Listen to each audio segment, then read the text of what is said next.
प्रतीक्षा's cooking पॉइंटमध्ये तुम्हा सर्वांचं स्वागत आहे। आपण बनवणार आहोत मटण खिमा। खास पारंपरिक पद्धतीने मटण खिमा बनवला आहे।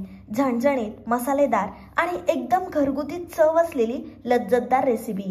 ही रेसिपी कुठलीही फॅन्सी नाही, आमच्या घरातली पारंपरिक मटण खिमा रेसिपी आहे। व्हिडिओ तुम्ही शेवटपर्यंत बघा। तर चला आपण रेसिपीला सुरुवात करूया। मी अशा प्रकारे खिमा घेतला आहे। हा खिमा आपल्याला बारीक तोडलेला घ्यायचा आहे। बारीक तोडलेला खिमा घेतल्यामुळे खिम्याची चव ही दुप्पट होते। खिमा 2 ते 3 वेळा आपण स्वच्छ धुवून घेतला आहे। आता आपण खिमा मॅरिनेट करून घेणार आहोत। तुम्ही पहिल्यांदाच माझी रेसिपी बघतात आणि अजूनपर्यंत चॅनलला सबस्क्राइब केलं नसेल तर जरूर चॅनलला सबस्क्राइब करा। चव ही फक्त वरून नव्हे आतपर्यंत जायला हवी, म्हणून हा खिमा होतोय आता मॅरिनेट। मसाले, थोडं प्रेम आणि तयार होणार आहे एक खास मॅरिनेशन।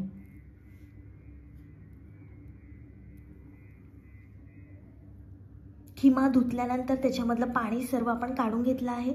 आता आपल्याला त्याच्यामध्ये अर्ध्या लिंबाचा रस टाकायचा आहे। अर्धा चमचा हळद टाकायची आहे। 1 मोठा चमचा मटन मसाला टाकायचा आहे। मी एव्हरेस्टचा मटन मसाला वापरला आहे, तुम्ही तुमच्या आवडीचा कोणताही मसाला वापरू शकता। चवीप्रमाणे मीठ टाकायचं आहे। हा खिमा आता मसाल्यात बुडतोय। सगळं मिश्रण झालंय तयार। आता खिमा मॅरिनेट करण्यासाठी ठेवूया। छान आपल्याला हा खिमा एकजीव करून घ्यायचा आहे।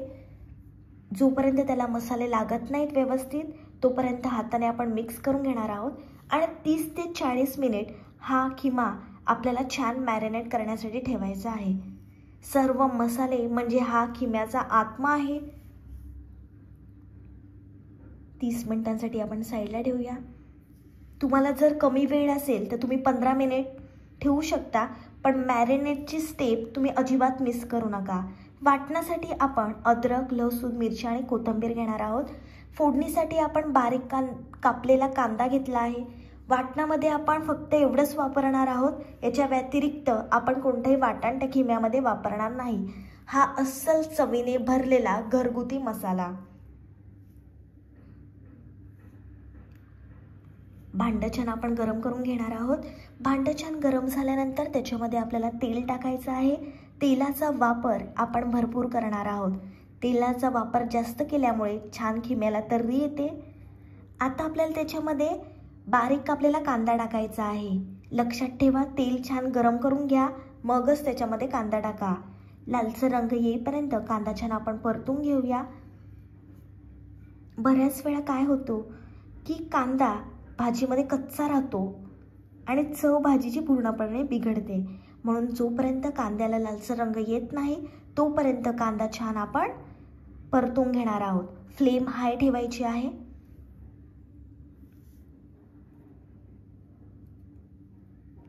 खिमा बनवण्यासाठी खूप काही कष्ट लागणार नाही, खूप झटपट अशी रेसिपी आहे। आता श्रावण संपला आहे, तर ही रेसिपी तुम्ही जरूर ट्राय करा। लहानांपासून मोठ्यांपर्यंत सर्वांना आवडेल अशी ही भन्नाट रेसिपी आहे।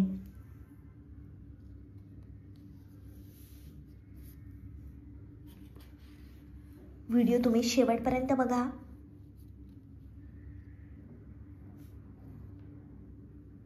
ही रेसिपी फॅन्सी कुकबुक मधून नाही तर माझ्या आईच्या हातची आहे।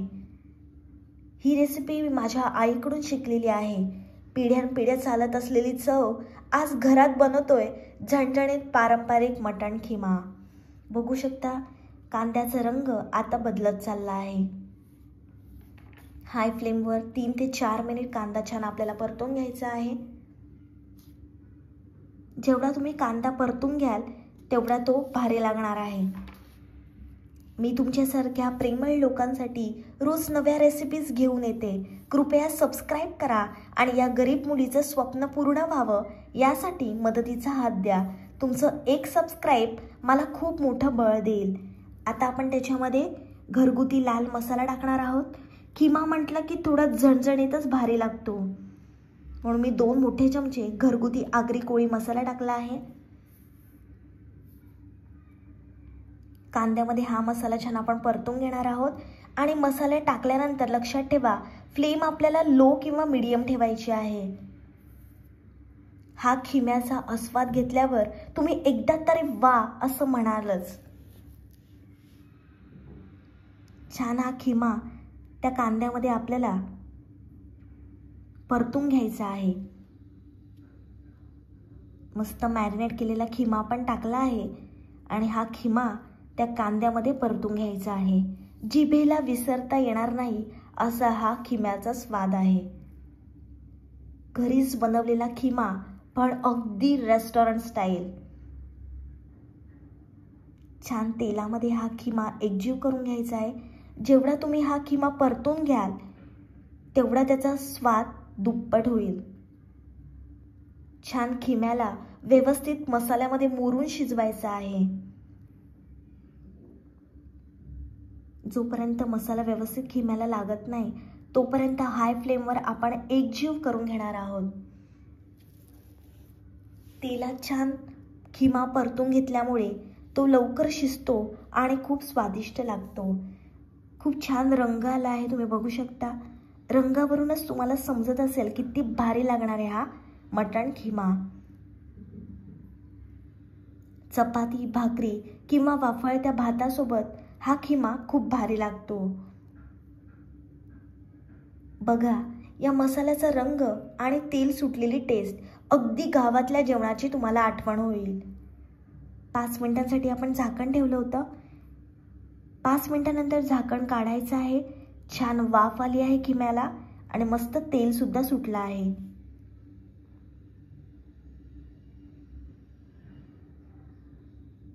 पहिले आपण वाफेवर हा खिमा शिजवून घेणार आहोत.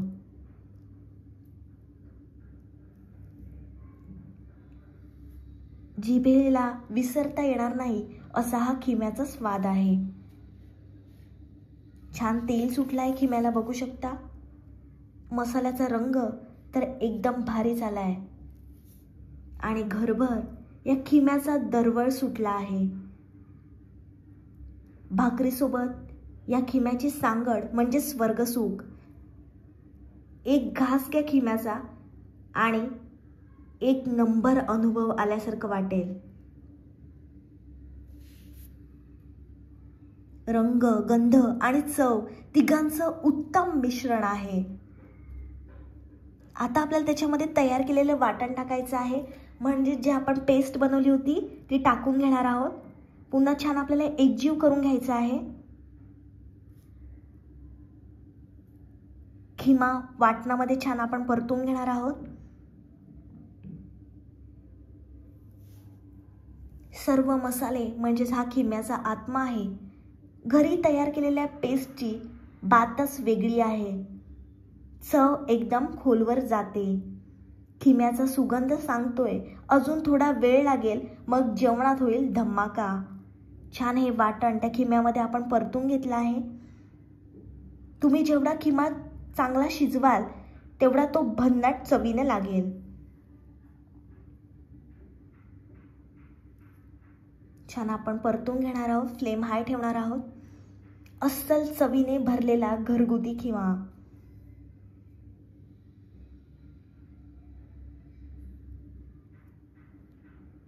मस्त वाफ येते खिम्याला, बघू शकता.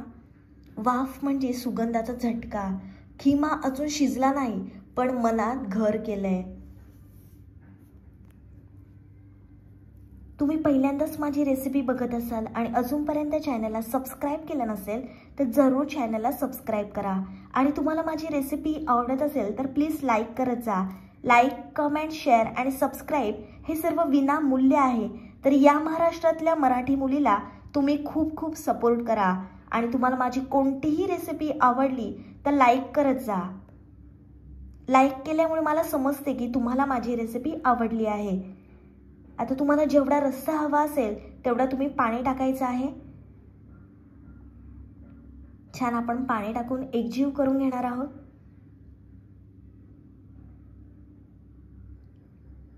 मस्त खिमा आपल्याला शिजवून घ्यायचा आहे.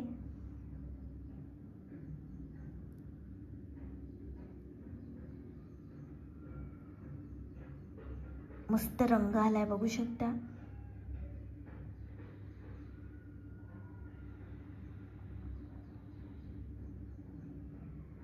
अजून खिमा शिजला नाही.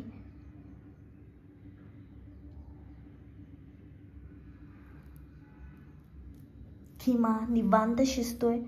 एक एक मसाला आतपर्यंत जातोय.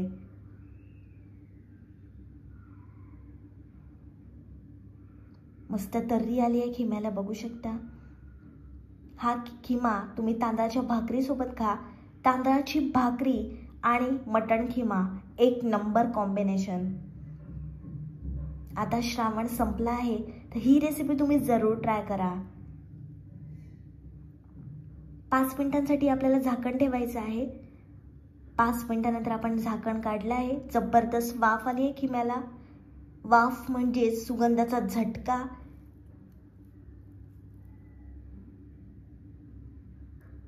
छान आपण मिक्स करून घेऊया. अजून आपल्याला चांगला खिमा शिजवून घ्यायचा आहे.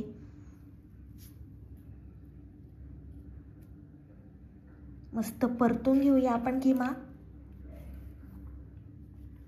मटण खिमा म्हणजे बारीक चिरलेलं किंवा दळलेलं मटण. महाराष्ट्रात प्रामुख्याने मटण खिमा बनवला जातो.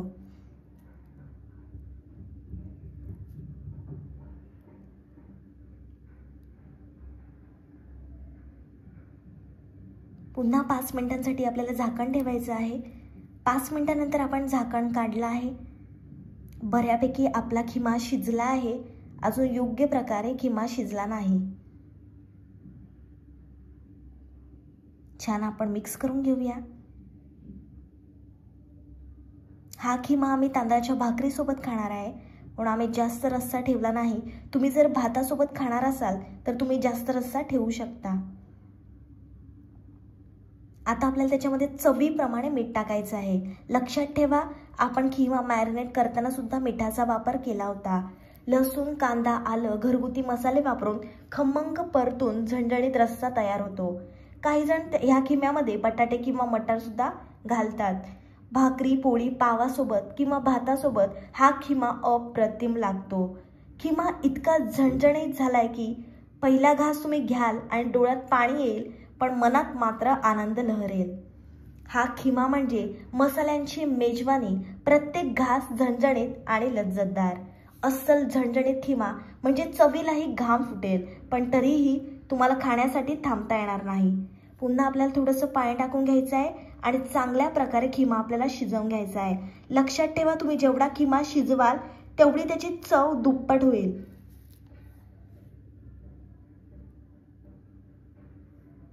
हा खिमा म्हणजे फक्त खाणं नाही, ही एक तुफान चवींची सफर आहे. झणझणीत, खमंग आणि भारी.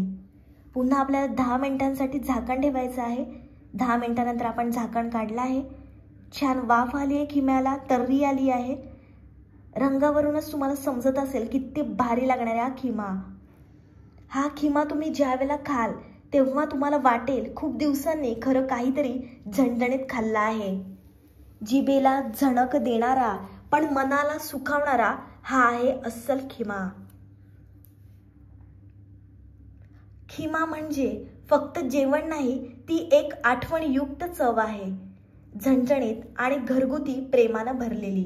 जे नॉनव्हेज प्रेमी आहेत त्याने ही रेसिपी जरूर ट्राय करा. आता आपल्याला त्याच्यावरून थोडीशी कोथिंबीर टाकायची आहे. कोथिंबीर टाकल्यामुळे खिम्याचा स्वाद आणखी दुप्पट होतो. अशा झणझणीत रेसिपी मी तुमच्यासाठी घेऊन येणार आहे, तर प्लीज माझ्या चॅनलला जोडून राहा आणि एकही रेसिपी मिस करू नका. जबरदस्त झालाय खिमा. गरमागरम खिमा खाण्यासाठी तयार आहे. हा खिमा तुम्ही तांदळाच्या भाकरी सोबत खा आणि ही रेसिपी बनवाल. आणि जेव्हा माझी रेसिपी बनवाल तेव्हा मला कमेंट्स करून सांगा की कशी वाटली माझी रेसिपी.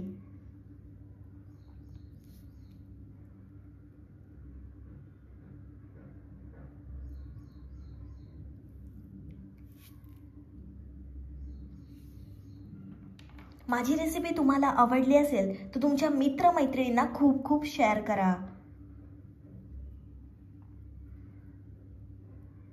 गरमागरम खिमा खाण्यासाठी तयार आहे. चपाती, भाकरी, वाफाळत्या भातासोबत खा, खूप भारी लागतो. जिभेला विसरता येणार नाही असा हा खिम्याचा स्वाद आहे। व्हिडिओला लाईक, कमेंट, शेअर आणि चॅनलला सबस्क्राइब करायला विसरू नका।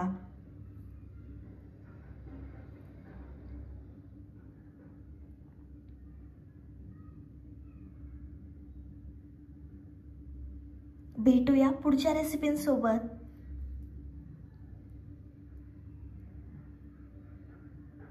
तोपर्यंत मस्त खा आणि स्वस्थ रहा।